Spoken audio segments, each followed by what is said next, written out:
Bihar after 1947 में आपका स्वागत है। मैं आज आपके सामने बहुत बड़ी खुशखबरी लेके आया हूं। मैं आपको आपके साथ साझा करते हुए मुझे बहुत खुशी हो रही है कि जो मुद्दा बिहार आफ्टर 1947 ने उठाया था कि मां जानकी जी का भव्य मंदिर सीतामढ़ी में निर्माण होना चाहिए, इसी मुद्दे को बिहार असेंबली में उठाया गया है और जोरों शोरों से, और इसके लिए फंडिंग की व्यवस्था भी की गई है।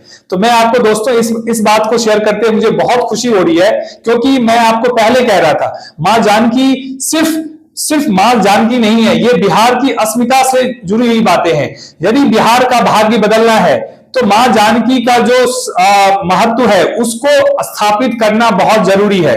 मां जानकी हमारे बिहार की पहचान है, हमारी बिहार की शान है, और हमारी धरती पुत्री कहा जाता है उसे, हमारी धरती मां की बेटी कहा जाता है, और हमारी धरती के लिए वो पहचान है। तो मैं आपको बता दूं कि मां जानकी का जिस रूप से अवहेलना हुई है, जिस भव्यता के साथ उनका मंदिर वहां होना चाहिए, उनकी व्यवस्था होनी चाहिए, वह व्यवस्था के लिए ना तो बिहार सरकार ना ही भारत सरकार ने कोई प्रयास किया है। मैं आपके साथ एक उदाहरण शेयर करना चाहता हूं।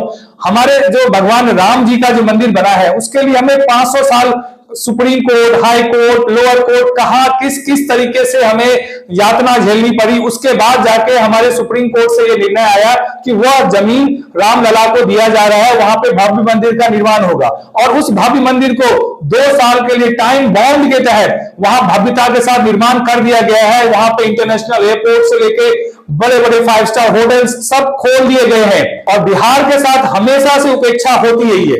क्यों ऐसा मैं बताना चाह रहा हूं कि बिहार को सिर्फ टारगेट किया जाता है एक सेलिब्रिटी मदर की तरह, ताकि हम वहां से एमपी एमएलए बने। सिर्फ हम सत्ता व्यवस्था को कैसे गैल्वनाइज करें, कैसे मैनेज करें, और किस तरीके से हमें सत्ता को हासिल करें, और जाति उन्माद को फैला के किस तरीके से हम सत्ता पे बैठ जाएं, सिर्फ इसी के लिए बिहार को जाना जाता है। अभी आपने हाल फिलहाल में देखा होगा, राकेश टिकैत का नाम आपने सुना होगा, किसान आंदोलन के बहुत ही प्रोमिनेंट लीडर है। उन्होंने क्या कहा कि बिहार से मजदूर आता है उसी तरीके से पंजाब हरियाणा का हाल हो जाएगा।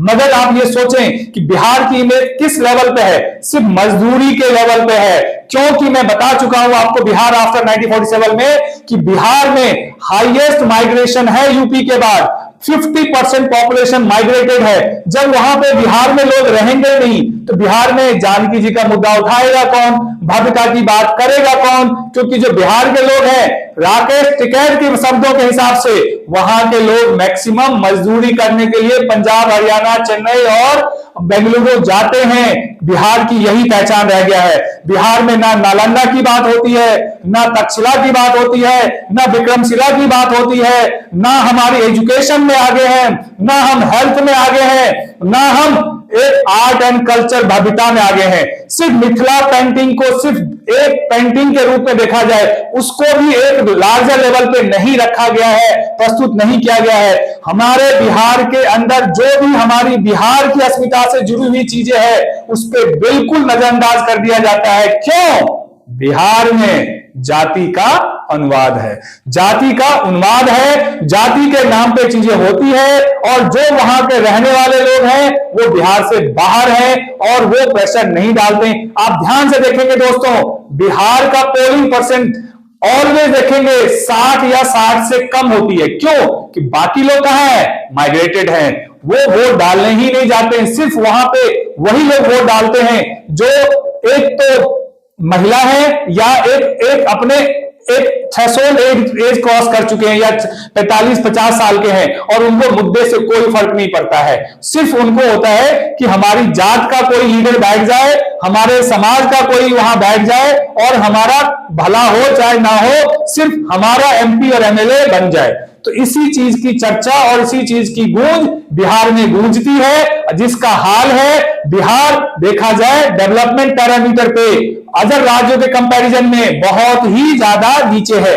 इंफोसिस कहां आती है? बेंगलुरु में। माइक्रोसॉफ्ट कहां आती है? गुड़गांव में। देखा जाए गूगल का बड़ा ऑफिस कहां बन रहा है? हैदराबाद में। आईटी सेक्टर कौन कौन से राज्य में है? चेन्नई, हैदराबाद, गुड़गांव, दिल्ली एनसीआर। बट बिहार में क्या है? पलायन। बिहार से क्या निकलती है? सिर्फ अनरिजर्व ट्रेनें निकलती है, जिसमें भर भर के लोग आते हैं और रोजी रोटी के लिए तलाश में अपनी इधर उधर भटकते हैं। मैं इसलिए कहना चाहता हूं, मां सिया का सम्मान, बिहार का सम्मान तभी हो सकता है जब हम बिहार के कल्चर और बिहार से जुड़ी हुई मां जानकी का जो सम्मान वापस दिलाएंगे, उनकी भव्यता के साथ उनको वहां स्थापित करेंगे, तभी बिहार का सम्मान होगा। और जब तक हम अपने सम्मान के लिए नहीं लड़ेंगे, राकेश टिकैत जैसे कई लोग ऐसे बोलते रहते हैं, और आप राकेश टिकैत जी नहीं बोल रहे हैं, अभी आपने स्टालिन के बेटे को सुना होगा, ऐसे कई लोग बोलते रहते हैं, और इसीलिए बोल पाते हैं क्योंकि हम उन्हें बोलने का मौका देते हैं। बिहार में पोटेंशियल, कॉन्फिडेंस एंड कैपेबिलिटी, ये तीन चीज किसी भी राज्य से सबसे ज्यादा है। Mind power and mind logic सबसे ज्यादा बिहार में है, और देखा जाए तो संयुक्त बिहार में देखा जाए तो मिनरल भी सबसे ज्यादा बिहार में था। और ये मौका दोबारा, ये जो अमृत काल है, मोदी जी कह रहे हैं ना 1947 तक हम एक विकसित भारत बनेंगे, वो विकसित भारत का सपना सिर्फ सपना ही रहेगा जब तक बिहार का सम्मान एक सम्मानित तौर पे स्थापित नहीं किया जाएगा। बिहार में IT, service, health, education, university, इन सभी को हमें आवाज उठाना पड़ेगा, जोरों शोर से बात करनी पड़ेगी। और ये जो हमारा फील्ड था वो हम सबसे अव्वल हुआ करते थे, अभी हम सबसे नीचे हैं। मैं अभी हाल फिलहाल में बिहार आफ्टर 1947 में एक बात उठाया था, हरियाणा के अंदर 1 किलोमीटर के अंदर देखा जाए तो 1 किलोमीटर से कुछ ज्यादा ही लिया जाए तो 2 एम्स है। पूरे बिहार में कितने एम्स हैं? एक पटना में है, और दरभंगा में सैंक्शन होने के बाद भी 5 साल निकल गए और उसका कोई चर्चा नहीं है।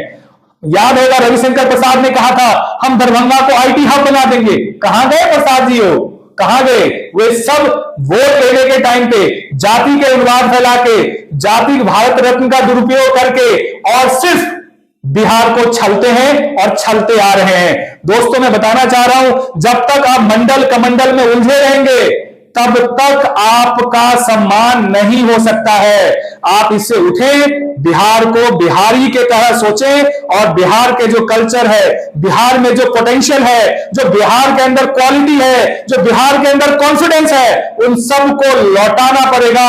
आप उसको लीजिए, आप उसके हकदार हैं, आप उसके हकदार ही नहीं है, आप उसके मालिक भी हैं। और भारतवर्ष में जो आपका सम्मान था आजादी के समय से जो गिरा है, उसको दोबारा आप पाइए। बिहार से अच्छा पानी और जवानी किसी भी राज्य का नहीं है। बिहार आफ्टर 1947 के साथ जुड़ने के लिए आपका बहुत बहुत धन्यवाद।